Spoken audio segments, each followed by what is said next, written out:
To show that the limit of the UNs is itself a concave function, we will need a small result from probably an introductory mathematics course, which is the fact that the limit preserves weak inequalities.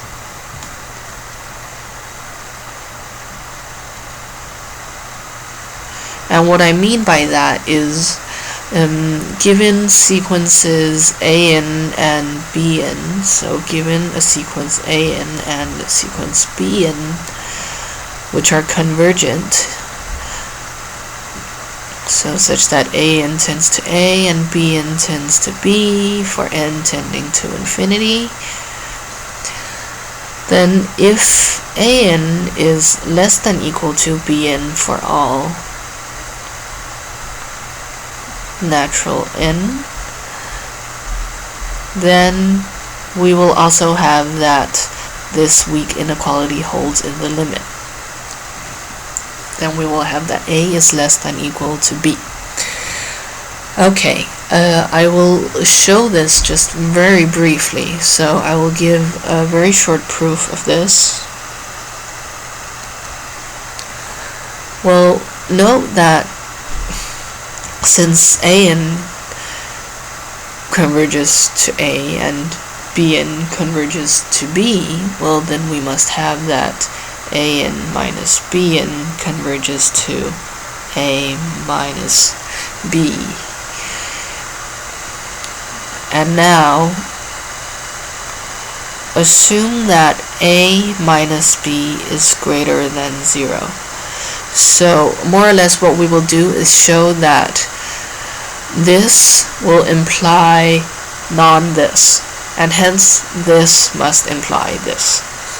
So assume that A minus B is greater than 0, and let epsilon be equal to A minus B divided by 2. Now note that this is in itself also greater than 0. Since we have this convergence, we know that given the epsilon here, then there exists some big N such that for all k greater than this n, it must hold that a k minus bk will be within epsilon of a minus b. So it will be within the distance epsilon of a minus b.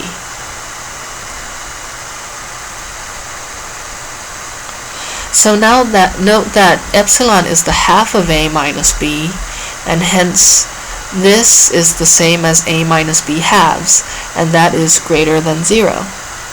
So now we have noticed that assuming a minus b is greater than 0, then there are certain cases for which ak minus bk is greater than 0. And hence we have proven that if an is less than equal to bn, then a is less than equal to b.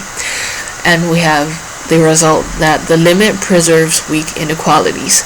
Note that in general the limit does not preserve strict inequalities. For example, we have that 1 over n is strictly greater than 1 over 2n, but 1 over n tends to 0, and 1 over 2n also tends to 0 for n tending to infinity.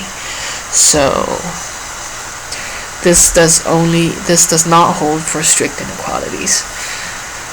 And given this result, we'll just apply the definition of concavity to un, and you are more or less done.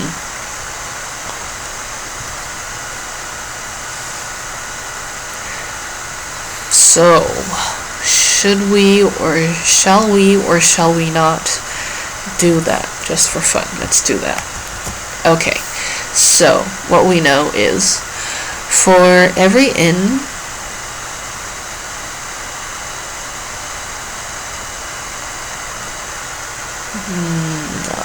let's do it a different way. Let x and z belong to the interval on which u is defined, where x is different from z, and let alpha belong to the open unit interval. Then we know that un of 1 minus alpha x plus alpha y tends to u of 1 minus alpha x plus alpha y, since un converges pointwise to u. So I don't know why I keep writing y here when I should be writing z. That's for n tending to infinity. And also that, well, pointwise convergence does not die under a finite linear combination. So 1 minus alpha times un of x plus alpha times un of z tends to u to 1 minus alpha times u of x plus 1 plus alpha u of z. So since we have these two here, we can kind of consider this thing as our bn from the proof and this as our an from the proof, and we know that for every n in the naturals, this is greater than equal to this. And using that result, we can establish that then this will be greater than equal to this, which is exactly what we mean by u being concave. So we have now showed the result.